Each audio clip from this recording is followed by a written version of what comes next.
I want you to speak to the importance of being recognized for a film that shined a light on the stereotypes and also kind of poked fun of the stereotypes of Black characters in film. Yeah, look, there's a Victor Hugo quote that he says, "Nothing is more powerful than an idea whose time has come." And so, I was very passionate about this film. Everybody who worked on this film was very passionate about it. Nobody was there for the money because we didn't have any money. So people were there because they believed in it.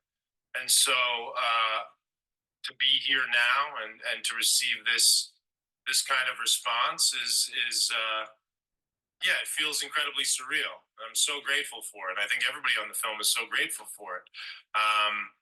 Yeah, just the sort of we didn't have a huge marketing budget, so we relied on word of mouth a lot and people who liked the film telling other people that they liked the film. And so, uh, yeah, it is. You know, hopefully the lesson here, and it's kind of what I try to convey in my speech, is that there is an audience for things that are different. There is an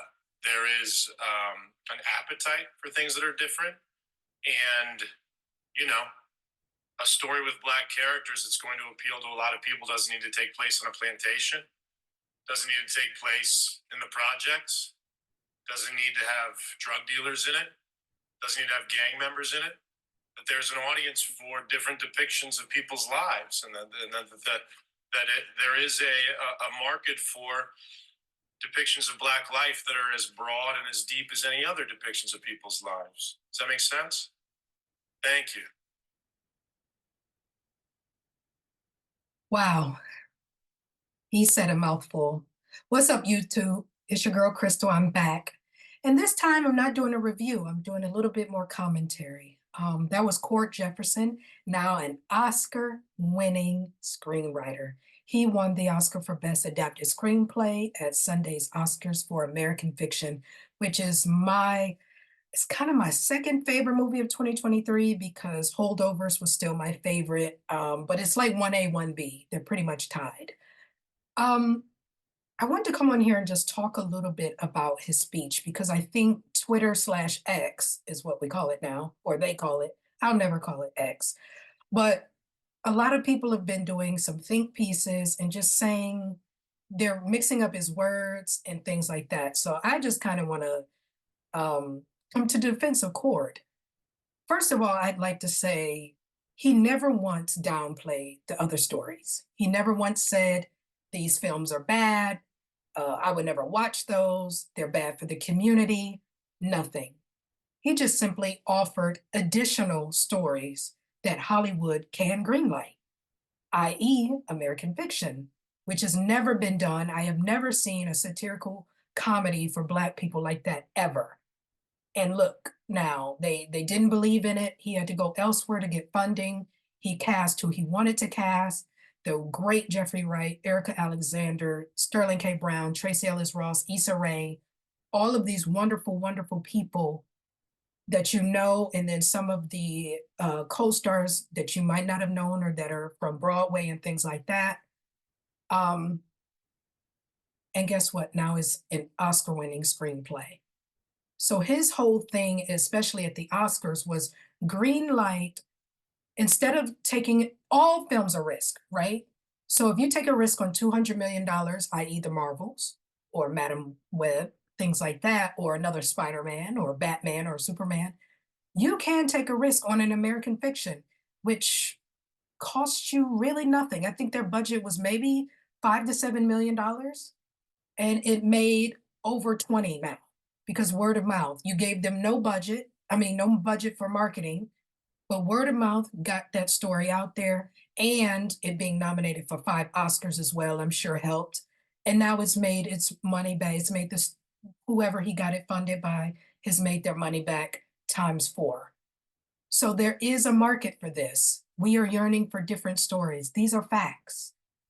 But I want to talk to the people that are on Twitter/X, mixing up this man's words, saying that he's anti-Black, he is pushing respectability politics and things like that. We are the same people that will complain. I am so tired of seeing i.e., The Color Purple, because Black trauma. I'm so tired of the slave films. I'm so tired of the Queen and Slims where we don't end, where we die at the end. I'm so tired of Snowfall and The Powers and all of these drug dealing shows and things like that. But then you will come back and say, this man is anti-Black because he wants to offer you something different other than guns, butter, and slavery. You can't have it both ways, Black folk. You can't. Pick a side. Or guess what? Hold space for all of them like I do. I am the first person to say, I love a hood flick. One of my favorite movies is I Got the Hookup. Period. I don't care. But I also have an appreciation for The Holdovers, for American fiction. I can hold space for all of these stories. But everybody seems like they can't, or everybody wants to have an opinion about what he said, about asking Hollywood to give people like him a chance to write different stories, or newer screenwriters, newer playwrights a chance. Pull back the gates, unlock the gate a little bit for different stories, because there is an audience for them. We take risk every day. You can take a risk with American fiction, and guess what? It paid off. Shout out to that studio that gave him his money. I also want to speak about, because this is something I was talking about last night with my writers group, because I playwright. So the same thing I think goes into theater. Theaters will have a season and they will do the standard. If it's a straight play, they'll do a period piece.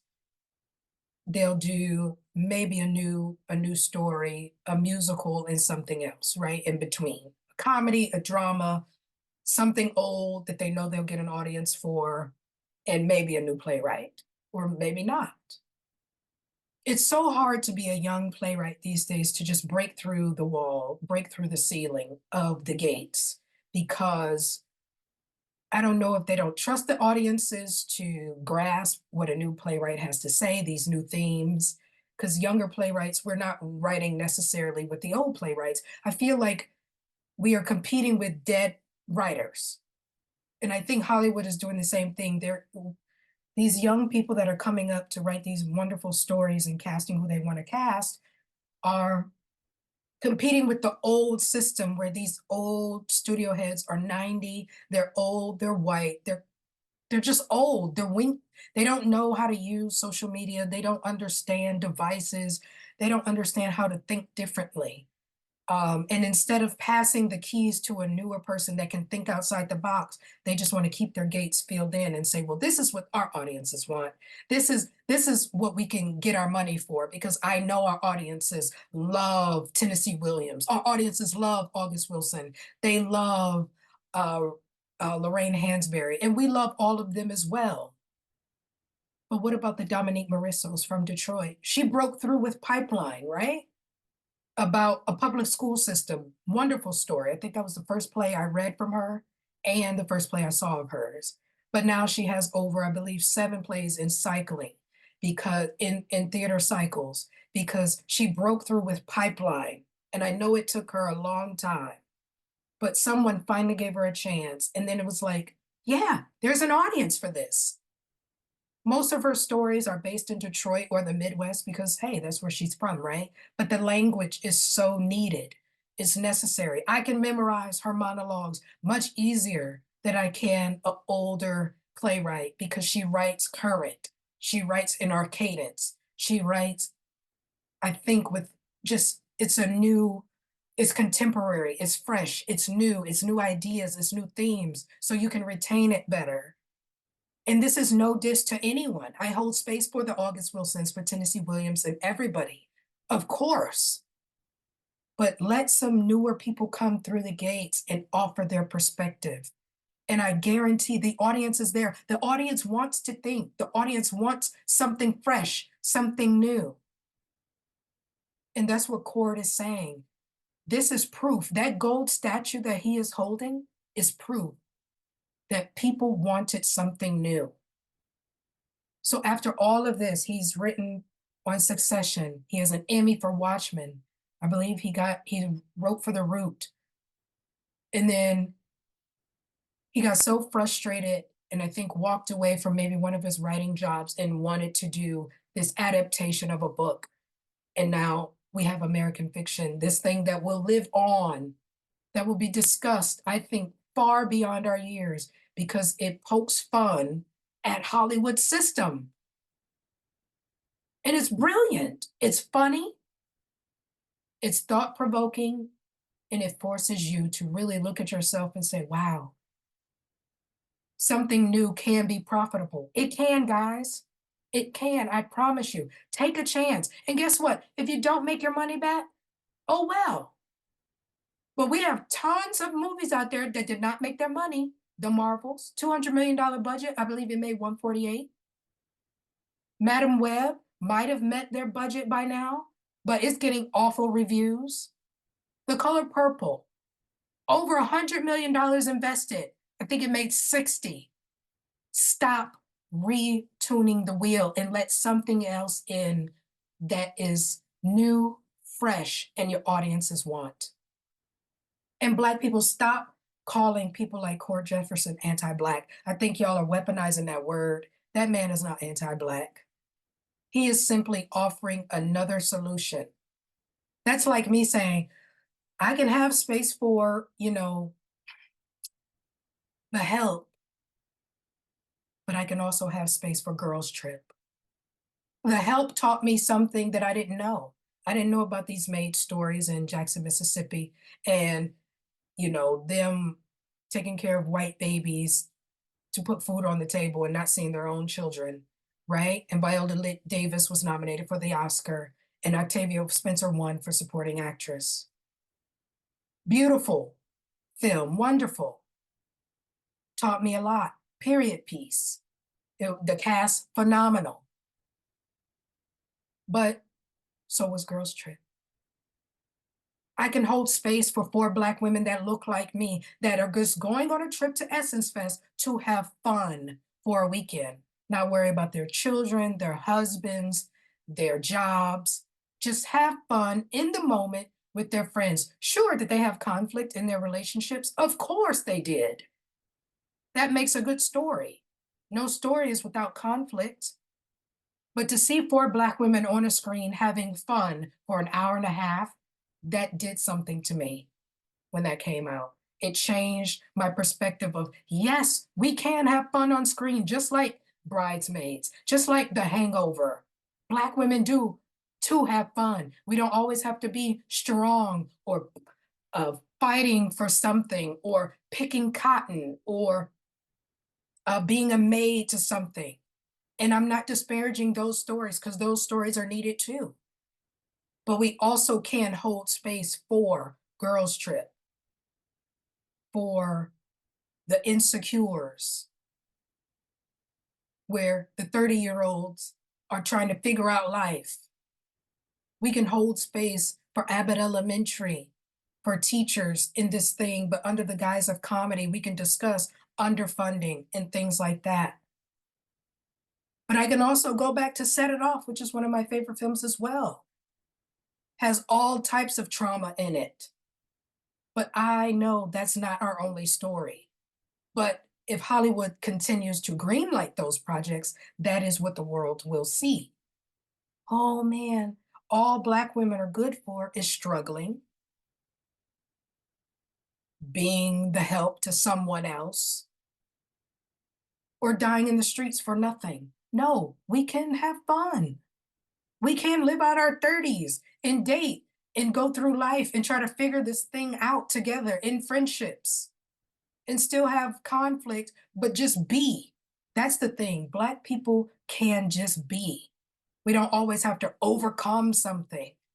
And there's nothing wrong with those stories. But as Cord said, there are spaces for Black people other than on a plantation or in the hood. We do live off of beach houses in American Fiction. We are writers going through a crisis.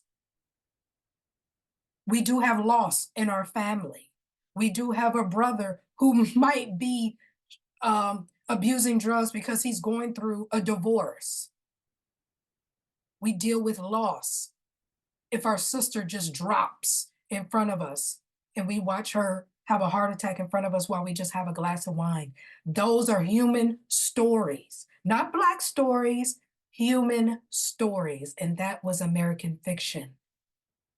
But under all of that, they can still poke fun at the system of Hollywood. And at the end, what happens? They greenlight his film with the stereotypical ending. And that is what Cord is talking about. You don't want to hear anything where the story might just be. It has to be over dramatic. So, Black folks, please, when people are speaking like Cord from a place of trying to give us something new and enrich our community and really just make point the finger at Hollywood, but always, but also call onto Hollywood to say, hey, our audience wants this. Stand beside that man. Now, if he's wrong, he's wrong. Your opinion is your opinion. But I'm saying, listen to his words. He never once disparaged these films. Sterling K. Brown did an interview about the same thing. He said, Boys in the Hood changed me. 12 Years a Slave changed me. But American Fiction also changed me. All of those films made Sterling K. Brown a great actor. So you can hold space in your heart and in your mind for all of these stories. And one is not better than the other. He's offering options because white people get to tell those. If you look at that Best Picture list of those 10 films, American Fiction was the only Black film on it. But those films, white people get to tell all different types of stories. Maestro, Oppenheimer, Killers of the Flower Moon. None of those movies are the same. None of those movies are the same. They all told different stories. Poor Things, Anatomy of a Fall. All of those stories are different and creative. Why can't Black people have the same thing? And we can. And there is talent out there to write them. Hello, I'm one of them. We just need the opportunity. We need the gate to be unlocked so we can walk through and show you that we can too be different and show you different stories. And then we truly will be an exclusive art community. That is my rant for today. Let me know what you think about his speech in the comments below. Do you agree with him? Don't you agree with him? If you don't agree, please be respectful in the comments. But yeah, let's have a dialogue about this. I think he opened up a very good conversation, but I want us to really hear what he said. He never once said those films are bad. He's offering other options. That's it for me today. Thank you so much for listening. Till next time, bye.